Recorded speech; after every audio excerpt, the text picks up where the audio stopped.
Salut, c'est Paul. Alors, aujourd'hui, on va attaquer une partie indispensable pour la réussite dans le trading automatique, qui est celle du paramétrage du robot.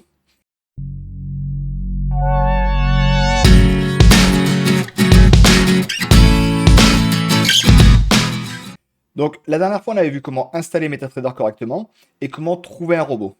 Une fois qu'on a fait ça, il faut donc paramétrer le robot pour pouvoir faire que ça fonctionne correctement. Avant toute chose, le premier truc à faire, c'est déjà de télécharger l'historique sur lequel tu veux faire tes essais. Donc pour ça, tu peux soit appuyer sur la touche F2, ou alors tu peux aller sur ton MetaTrader dans la partie Outils et Archives. Ici, tu vas avoir tous les symboles que propose ton broker. Donc le truc que tu dois faire, c'est donc tu vas sélectionner le symbole sur lequel tu veux trader, donc par exemple l'euro-dollar, et l'unité de temps sur laquelle tu veux trader. Et donc sur cette unité de temps, tu vas vérifier que tu aies bien de l'historique pour pouvoir justement travailler dessus. Donc là, par exemple, si on veut trader l'euro-dollar en 1 heure, le premier truc qu'on va faire, c'est qu'on va sélectionner l'euro-dollar en 1 heure et on va regarder au niveau de l'historique. Et là, on voit qu'on en a pour quelques années quand même d'historique. Il faut également regarder les unités de temps en dessous et au-dessus, car certains robots peuvent les utiliser. Donc ici, si on regarde typiquement le 4 heures, on voit qu'il y a de la place. Le 30 minutes, on voit qu'on peut aller jusqu'en au moins 2000 tranquillement. Le 15 minutes, on voit qu'on a également pas mal de données disponibles. Le 5 minutes, c'est également le cas. Et le 1 minute éventuellement. Donc là, on voit qu'on peut aller jusqu'en 2000. Voilà, impeccable. Alors, si jamais tu n'as pas les données, le truc que tu peux faire, c'est que déjà, donc, tu peux appuyer sur le bouton télécharger là pour les télécharger. Et tu peux également aller sur la partie outils, options. Et ici, dans les options, tu vas sélectionner graphique. Et au niveau des barres de l'historique, là, tu vas mettre un très très grand chiffre. Et donc là, et à ce moment-là, tu appuies sur OK. Ce chiffre-là ne sera pas enregistré tel quel, mais ça permettra en fait d'agrandir la quantité d'historique dont tu peux avoir accès. Une fois qu'on a fait ça, il faut donc regarder les paramètres que l'on peut modifier sur le robot. Donc ici, au niveau du robot, on va continuer donc sur le SAD Scalper là. Et pour voir les paramètres que l'on peut modifier, on va pas double-cliquer dessus. On va plutôt passer par le Strategy Tester. Donc ici, tu peux cliquer sur CTRL R ou sur le testeur de stratégie ici. Et là-dedans, on va sélectionner donc dans notre liste des robots SAD Scalper. Au niveau du symbole, on va donc faire l'euro-dollar. Au niveau de la période, on va donc le faire en 1 heure. Alors, au niveau de l'écart ici, donc l'écart c'est le spread. Donc ce spread-là, tu peux aller vérifier auprès de ton courtier. Ou autrement, tu peux tout simplement cliquer ici sur actuel. Comme ça, il va utiliser le spread actuel du marché. Personnellement, je sais que mon spread chez FXM, il est environ 13, donc je le laisse à 13. Alors, au niveau des dates, ici, tu dois sélectionner en fait les dates sur lesquelles tu souhaites faire ton optimisation. Aujourd'hui, on est le 10 novembre 2021. Donc, ce que je vais faire, c'est que dans mon cas, je vais m'arrêter en 2021. Je t'expliquerai pourquoi après. Ensuite, pour voir les paramètres de ton robot, ce que tu vas faire, c'est que tu vas aller sur ici le bouton propriété de l'expert. Donc ici, tu vas tomber d'abord sur la partie test.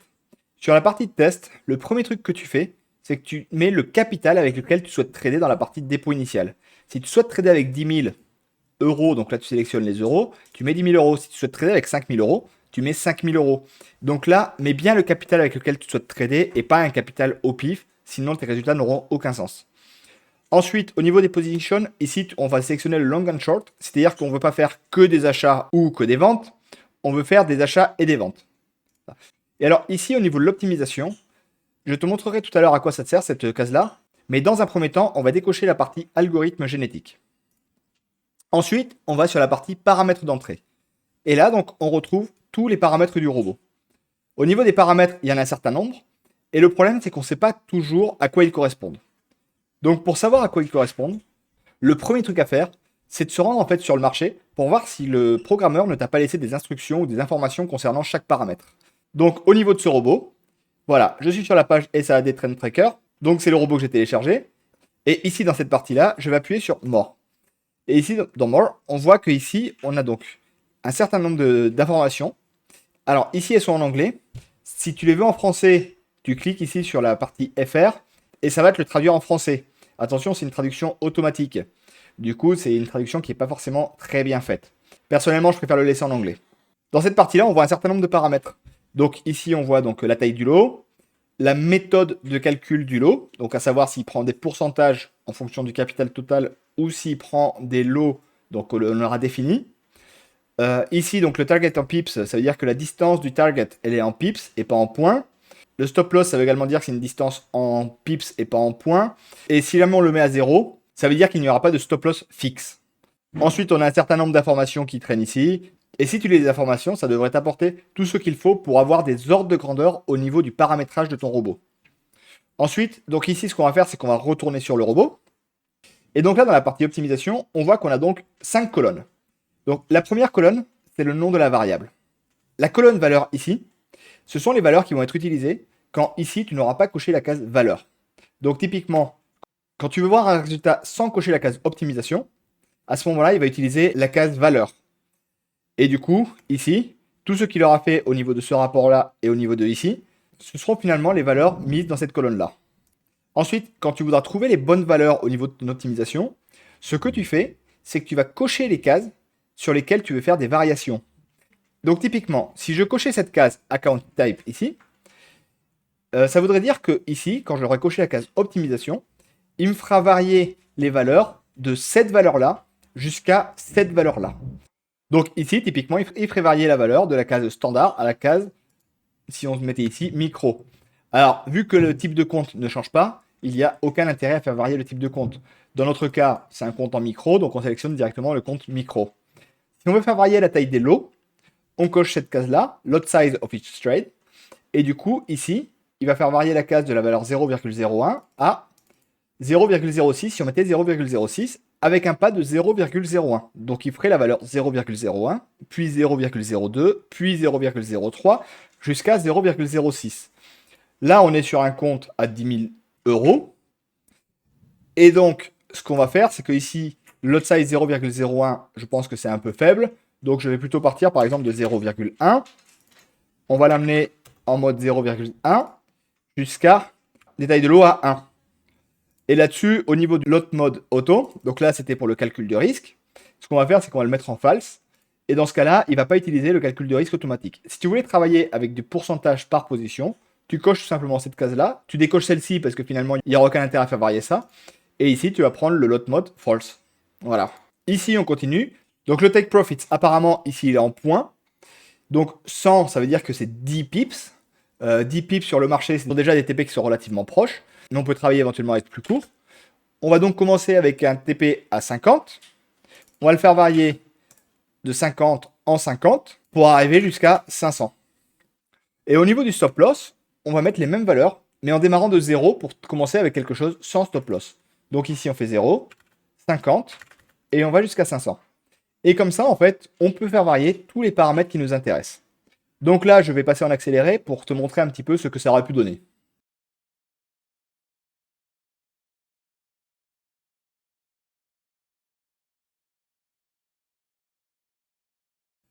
Donc là, typiquement, j'ai fait varier les paramètres que je considère pertinents. Ensuite, on peut aller dans la case optimisation si l'on veut. Alors, si tu coches les cases, tu vas en fait arrêter l'optimisation sur un passage lorsque un de ces paramètres sera atteint.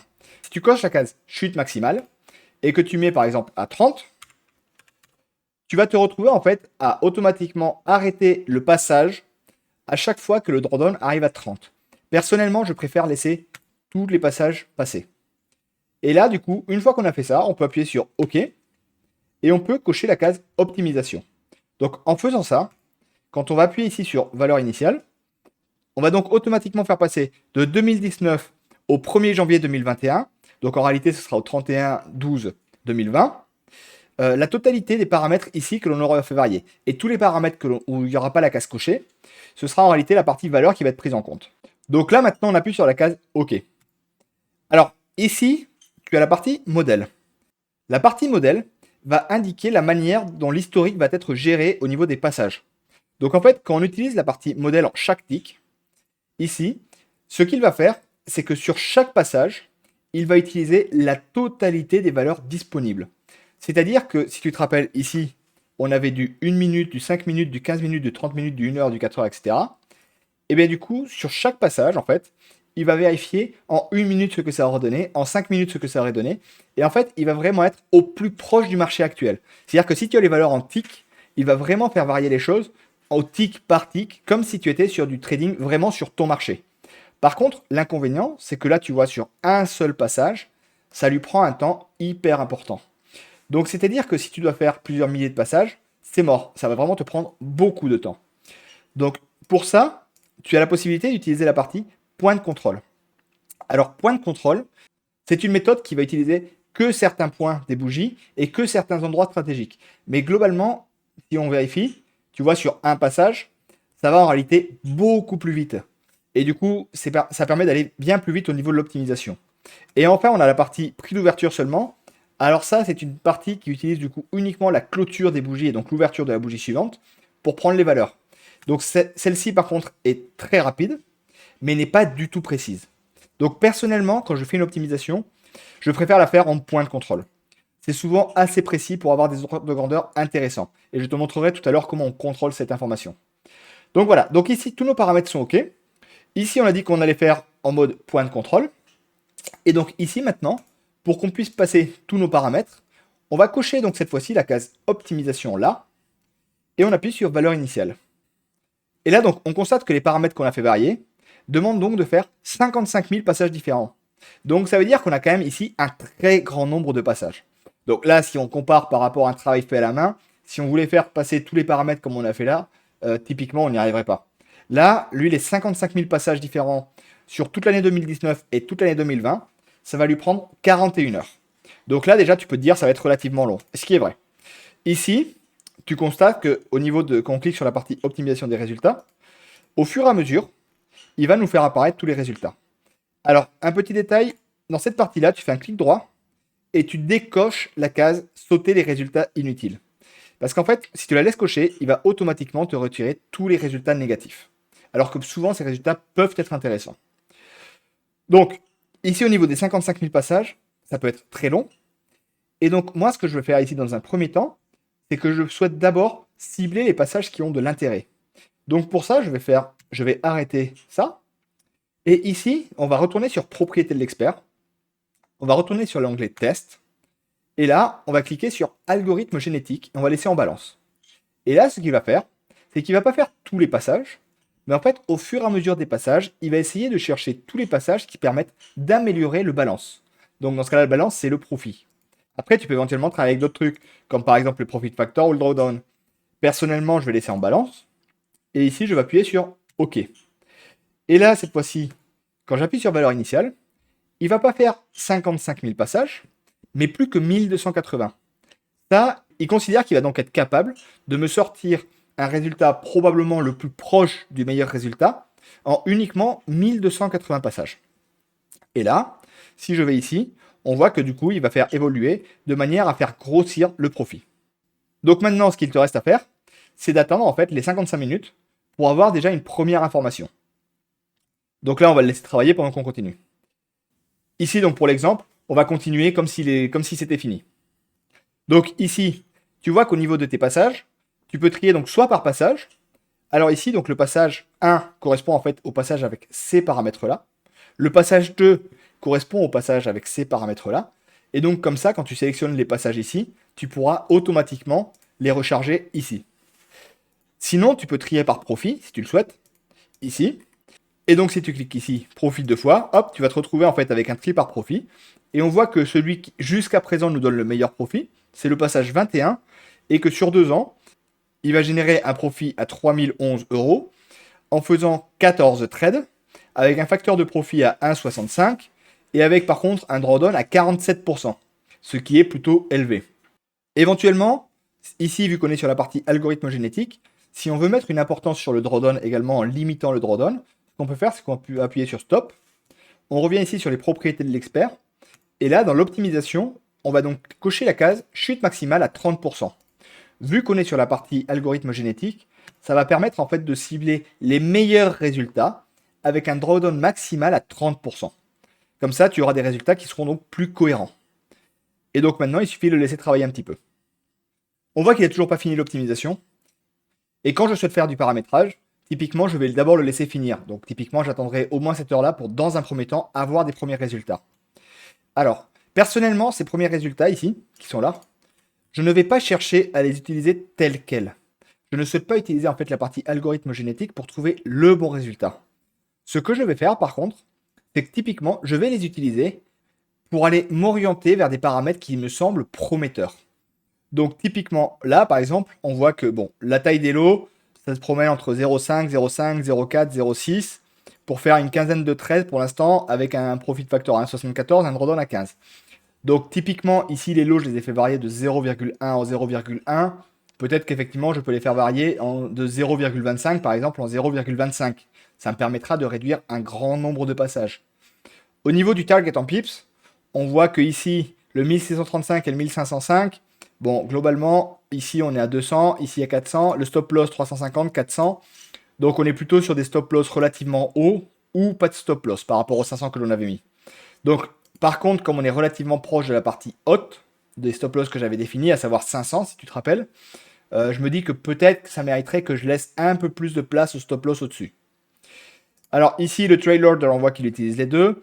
Le trail start, il utilise un peu de tout. Et du coup, en fait, là-dessus, ces paramètres-là, je vais surtout les utiliser voilà, pour essayer de réduire la quantité de passages à faire. Donc on a dit qu'on réduisait le pas sur les lots. On va également le faire ici sur le target pips et sur le stop loss. Et par contre, on va essayer peut-être de laisser un peu plus de place au stop loss et au target pips pour lui permettre d'avoir un peu plus de possibilités d'aller chercher des résultats plus élevés. Donc là, normalement, j'aurais dû attendre que ça se termine, mais ici, pour aller plus vite, on va l'arrêter. Et ici, on va venir donc ici dans la partie paramètres d'entrée. Le lot size ici, au lieu de mettre de 0,1 en 0,1, on va mettre de 0,25, vu que je suis en micro lot, en 0,25 jusqu'à 1. Ok, très bien. Même si je pense que le 1 est un petit peu élevé, donc on va plutôt même le mettre à 0,75. Ensuite, au niveau du take profit, ici on a dit plutôt que de le faire de 50 en 50, on va le faire de 100 en 100, et on va lui laisser un peu plus de place au-dessus, à savoir on va le laisser monter jusqu'à 700. Et pour le stop loss, c'est pareil, on va le laisser aller jusqu'à 700. Là, on reclique sur OK, et là, on refait valeur initiale. Alors ici, donc, on voit qu'on est passé de 55 000 paramètres à plus que 8400 paramètres. Donc 8400 paramètres, ça commence à être quelque chose de plus accessible, clairement. Et là-dessus, du coup, au niveau des résultats, on devrait du coup s'orienter un peu plus vers des résultats qui semblaient prometteurs, tout en lui laissant un peu de place pour respirer. Donc maintenant, si on attend un petit peu, on va commencer à avoir des résultats qui vont apparaître, et on verra à ce moment-là ce que l'on en fait. Donc là, maintenant, on voit qu'on a une trentaine de résultats qui commencent à arriver. C'était pour du paramétrage pour moi, je laisserai aller jusqu'au bout. Mais ici, on va donc continuer. Donc, une fois qu'on commence à avoir des résultats, ce que l'on va faire, c'est que déjà, on va vérifier que ces résultats aient un sens. Donc, le premier truc à faire, c'est en fait, on va arrêter ça. Et du coup, on va sélectionner ici, en mode chaque tick, un des résultats. Ici, par exemple, le 1505. Et ici, on va cliquer sur valeur initiale. Et on va le laisser faire ce passage-là en mode tick par tick. Comme ça, on aura un résultat bien plus précis. Donc ici, on peut regarder sur la partie graphique ce que ça aurait donné. Et là, donc on voit l'avancement en tick par tick pour l'instant. Donc là, on attend. Et maintenant, on va regarder le rapport. Donc on voit au niveau du rapport qu'en tick par tick, finalement, il nous donne exactement le même résultat. Donc 1505,68 avec 14 trades et 29% de drawdown. 1505,92, donc presque pareil. 14 trades, 29 et quelques pourcents de drawdown. Donc là, ça veut dire que sur ce passage-là, on est sur quelque chose de cohérent. Ce travail-là, il faut le faire sur plusieurs passages différents pour s'assurer que les résultats soient cohérents. Ensuite, une fois qu'on a fait ça, donc qu'on a confirmé que le tick par tick est cohérent par rapport au point de contrôle, on peut retourner sur le point de contrôle. Éventuellement, on pourrait aller vérifier le prix d'ouverture. Bon, personnellement, je m'arrête toujours au point de contrôle. Là-dessus, ensuite, on peut aller sur propriété de l'expert.